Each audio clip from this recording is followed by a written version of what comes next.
Retirement planning made so easy, even a retirement planner can understand it. All right, so we're going to go back to this white paper I've been reading.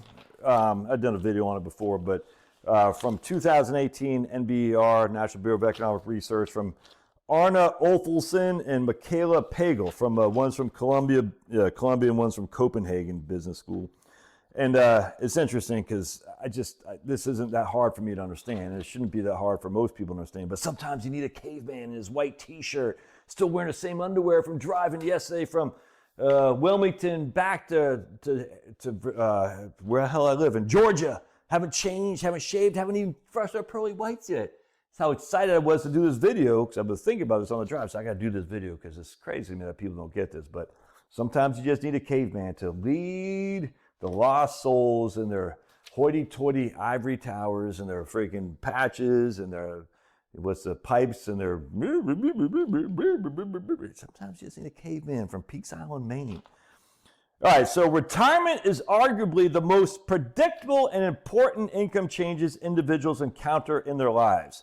And consumption should therefore not be affected by its onset. All right, so we got the reality, the assumed of retirement. We say, hey, we're going to retire. We would say our consumption would rise each and every year with inflation. It shouldn't change much just because retirement came in. All right, that's what everyone would think.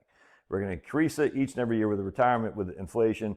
They're no different than what we did pre-retirement. It shouldn't change that much because we were able to see it coming. So it shouldn't be any drastic change. The reality, of course, is consumption goes like this instead. All right, the consumption drops. So then the question is why? And that's a retirement consumption puzzle. Let's see. Empirical studies find a sharp decline in consumption during the first years of retirement. This isn't just the totality of retirement, it's the first years. All right, and so they're like, why? Why is that happening? All right, so now we're going to go into one of the causes for this, and we're going to see explanation of rational planning. I always like the rational agent. Economists love the rational agent. The rational agent would maximize profits and minimize blah, blah, blah, blah. And you're like, well, that's what economics teaches us. And you're like, well, who's the teacher of economics? Oh, Paul Samuelson. Oh, okay. So Paul Samuelson, the godfather of modern economics, was he correct in his previous theories about things? Oh, yeah. Well, in 1989, Paul Samuelson predicted that the Soviet Union would overtake the United States in terms of growth. In 1909, he predicted that. Yeah, that didn't work out well. So why we listen to this guy, I don't know. Let's see here. Any rational agent will save before retirement, given that he expects a fall in income and to save after. So a rational agent will put money away while he's working. They use she. I'm patriarchal, so we use he here. Put money away, and then when he's retired, start spending down that money. That's called savings, all right? Let's see. However, we observe that individuals do the exact opposite. They're spending money down before they retire, and then they're saving it once they retire. They're dis-saving pre-retirement and saving after retirement. That doesn't make any sense. Thus, the joint observations of a fall in income, a fall in consumption, a decrease in consumer debt, and an increase in savings are hard to reconcile with a rational model of consumption smoothing. Why? And they give us a couple reasons. Work-related expenses go down, so maybe because people aren't working, they don't have as much expense in terms of getting their clothes dry, clean, driving to the office, all that. And we've talked about that before. It's small, but not much. Hurst and Aguilar did a study back in 2005, where they showed you that said, hey, people actually consume more money, more of they eat at home a hell of a lot more than they eat out, even though a lot of people think that go the exact opposite. They think, oh, you're retired, you can go out more to the bar and eat outside at restaurants. It's the exact opposite. People have more time and they spend more of they consume more of their food at home rather than going out. Pretty interesting. Small potatoes in the overall scheme of things, but it's pretty interesting. Opportunity cost of time. People actually have more time now to do coupon clipping. Another reason why consumption could go down. Yeah, it makes sense, but I don't think that's significant. But hey, it's something. Let's see. The big ones are wealth and health shocks. Wealth and health shocks are going to be the big ones. Mostly the health, but health, you got a sickness, that's what's causing you to spend less in wealth. And wealth would be, I don't know, you freaking Oprah Winfrey had some matches in Maui, you know what I'm saying, and she burnt your house down. Allegedly, she wants your real estate so she can give it to her rich friends and stuff. So That'd be a wealth shock. A health shock is what, all of us got to contend with. I got a sudden health. I don't know who I am anymore. I got a nursing home. And so you assume a health or wealth shock, what would that cause to happen?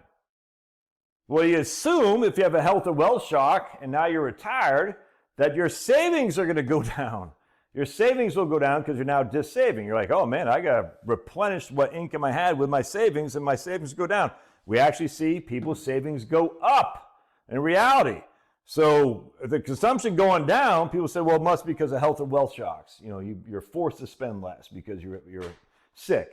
Okay, well, that would make sense, except we see saving going up where you would say it would go down in a rational consumption smoothing model. Kind of weird, isn't it? Yes, it is.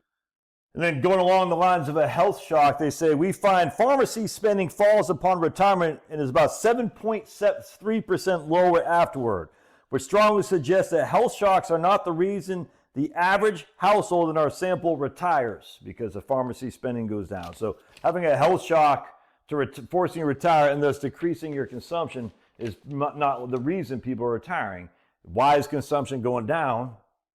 That's, if you're going to attribute that to health shock, you say, why is pharmacy going down as well? And then you have to say, why is savings going up as well if the health shocks are causing you to retire? So check this out. We observe a fall in income, a fall in consumption, a decrease in consumer debt, and an increase in savings are hard to reconcile with a rational model of consumption smoothing. And they look at households and they say, hey, people are not selling their houses either. So they're maintaining their assets, their savings are going up, their consumption is dropping, the debt has dropped too. What is the deal with all this? And the answer is so simple, I'll tell you.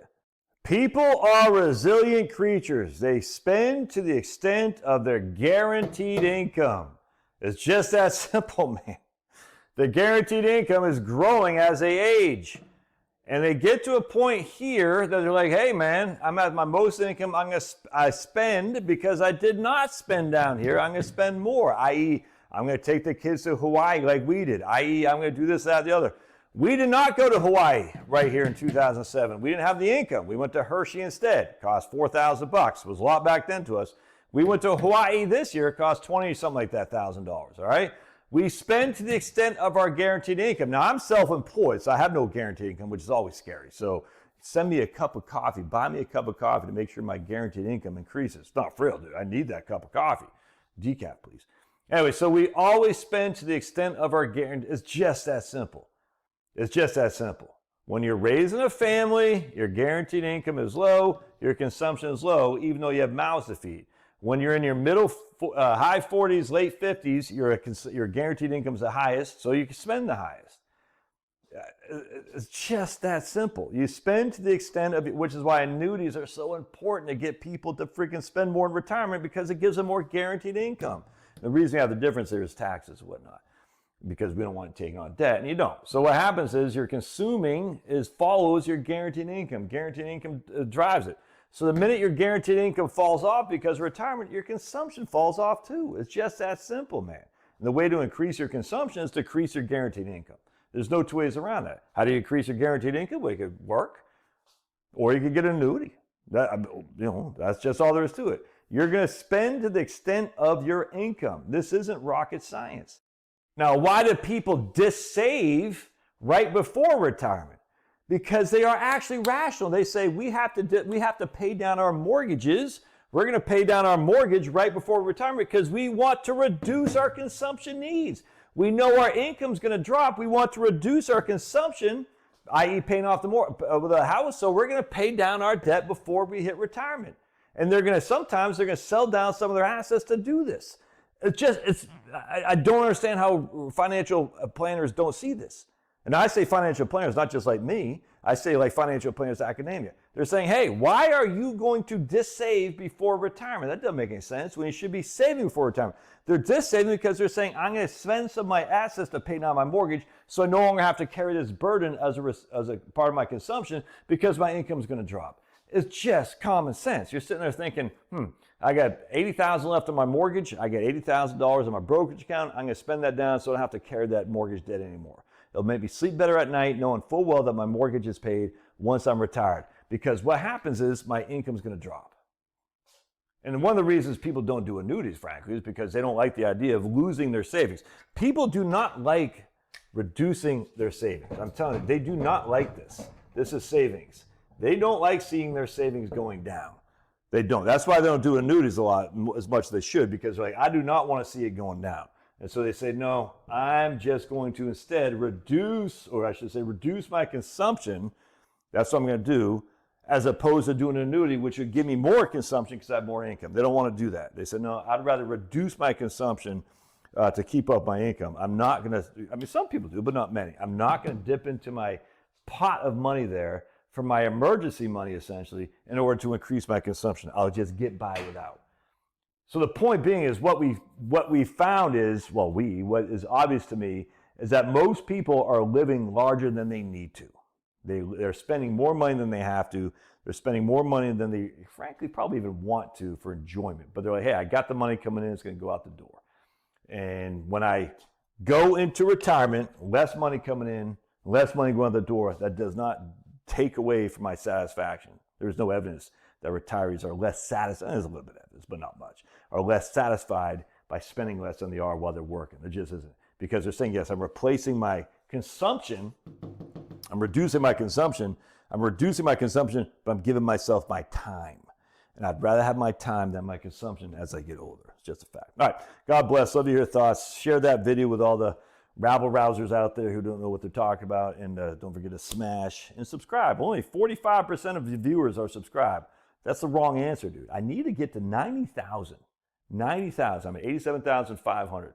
Help me help you help me get to 90,000. Hit that subscribe button. We'll see you.